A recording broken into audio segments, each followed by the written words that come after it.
Okay, this has come through many a times before.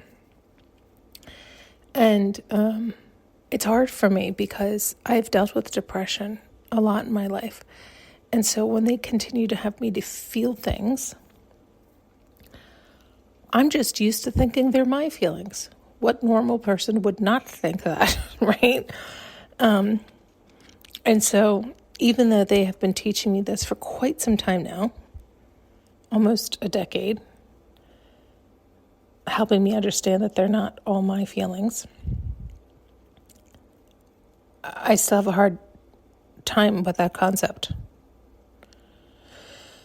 Nonetheless, that's part of why I always say me. Well, one, they visualize with me in it so I can speak it. Sometimes it's not me, but they'll just like point, like just say that's you so that we can get it rolling. But anyway, it's what came through was very heavy. It was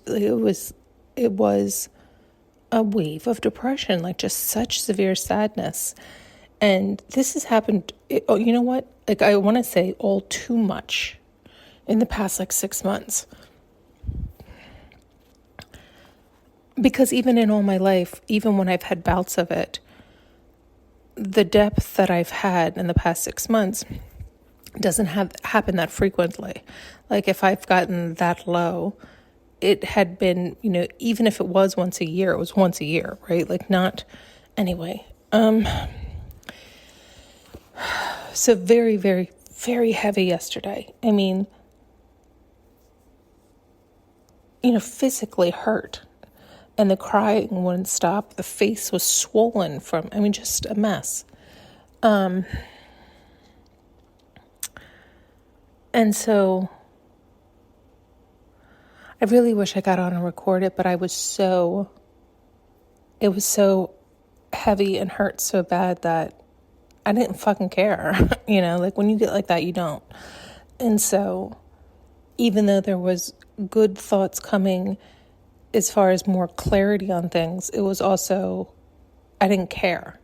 So I wasn't worried about recording it or even thinking about it. But now in retrospect, I really wish I did. But this one thing I did want to share, which I think can help people who are depressed put some words around things and understand. It's like I had gotten, like, how sometimes it feels like you have a wound that is the size of the Grand Canyon. And so you do just get like, fuck it. You don't care. You don't care about anything. What's it matter? You can't fill in that Grand Canyon. And so it's just too overwhelming. It's too sad. It's too depressing, the whole thing. So, and it talks about that in the Bible, something like nobody could fill that wound or something like this. Anyway, it was giving the imagery of, it got filled. It got all filled up. And they were like patting the dust or the dirt on top, like it's all level. It's all level. It's all filled in. And so it's like the idea of, okay, you've come to terms with the past. You're at peace with the past. It is what it is. You've done all you can do. You've allowed it to go. You've let it go. But then they showed, like they zoomed out so I could see, and it was like a barren desert. And it was like you had been working so hard to fill in that hole, that wound, to get to ground zero, to just get to ground zero. Never say just. That, you got to just ground zero. You filled it in. You did it. And you were so busy doing it. You're so diligent. You weren't taking a look around. And now there you are. It's all filled in. And you're toast. You're exhausted. You've heard me talk about it that way before. You're just toast. And it's like, oh, well, that sucks, you're toast because you got a long fucking ways to go. It's like now you got to plant seeds and or get walking or reimagine what you want that space to look like. Like, it just seems like so much effort that it could spiral you back into depression. Like, why bother? Why did I just do all that? Why bother? So it's that same like helpless, hopeless, overwhelming feeling of, are you fucking kidding? Like this to that. And one of the thoughts I had when I was trying to figure out what the fuck was going on last night was like, is it laziness? Is it just laziness then?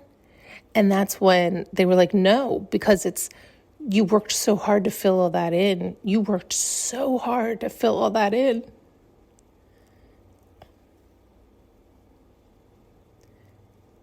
And it's like the reward is nothingness, right? It's like just ground zero. And so we want to flip that on its head, but that's hard to do based on what I just said. Hopefully you can understand that. But of course, people want you to flip it on its head and be like, imagine the world of possibilities. It's like, I don't have the energy to do that. Nor am I interested in putting my energy towards that, right? Because it ends up being like, it's almost like you wanted to fill in that gashing wound and think and hope that it meant bliss. It does not.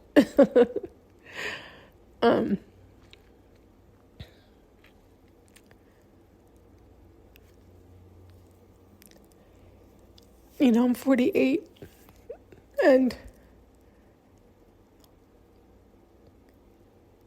I like uprooted my life and moved away because I didn't feel seen or heard or loved or supported or anything forever. And I was tired of trying. And it was like, maybe I'm trying in the wrong place with the wrong people.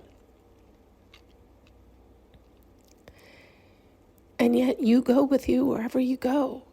And it's not that I can't do it. It's that I don't want to. I'm tired. And there's some days where you're happy, you're excited, you're ready to go. And you meet people, but forming bonds takes a long time.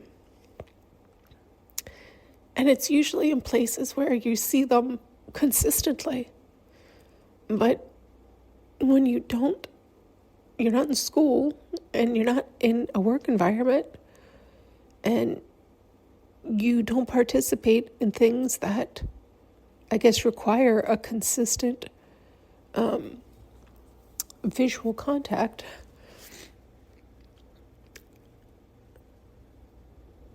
Because it's just not who you are in any of those scenarios, right? So it's like, again, it's like, we can figure out ways. And at the same time, it's like, can I be me? Am I allowed to be me and still be happy? Is there a solution for those of us who are like that? Right? And it's like, no, there isn't. Nope. You're going to have to stretch again. You're going to have to figure it out again. You're going to have to build from the ground up again. If you want to. I don't know why I want to. That's the problem. And so you've heard me say this often too to God, like, have I done enough? Are you happy now? Can I come home?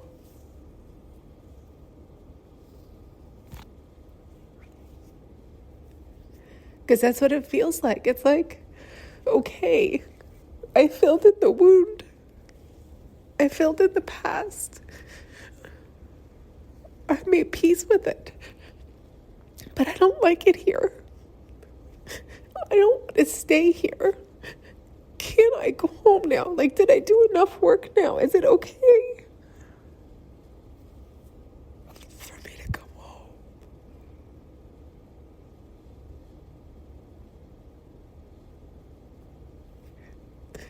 Because that's what it feels like. It feels like you try so hard. And where does it get you?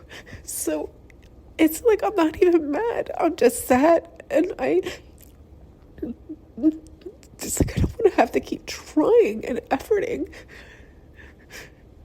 or even pretending, you know? It's like, I don't want to put on a happy face. I don't want to reimagine. I don't want to keep trying. I don't want to. I don't want to. I just want to go home.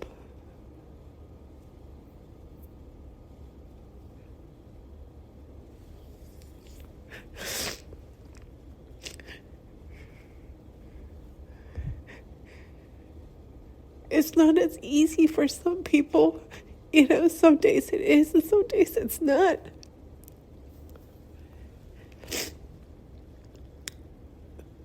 But some of us have those swings, and I'm tired of saying you just have to get through it. I know that's true. I know there's a swing on the other side, but I'm tired of the swings.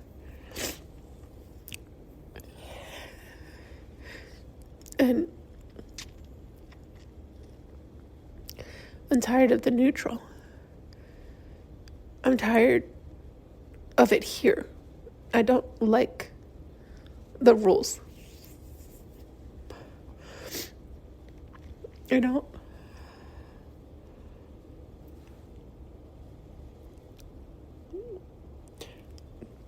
It's like we're set up to fail from the jump. I know that's not how it's looked at or supposed to be perceived, but it's how a lot of us humans do look at it and do perceive it. And even after all the fucking wiring and rewiring and re,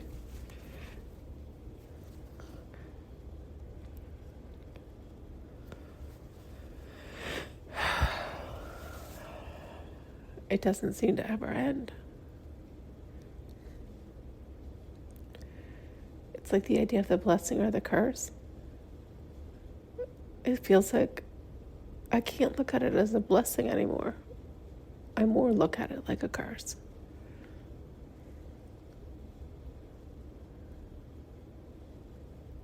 It's like you want to feel because you get so numb. But then you feel everything and everyone.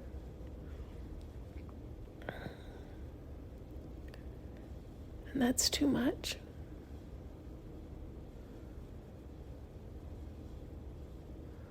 We can barely manage our own emotions, let alone everybody else's.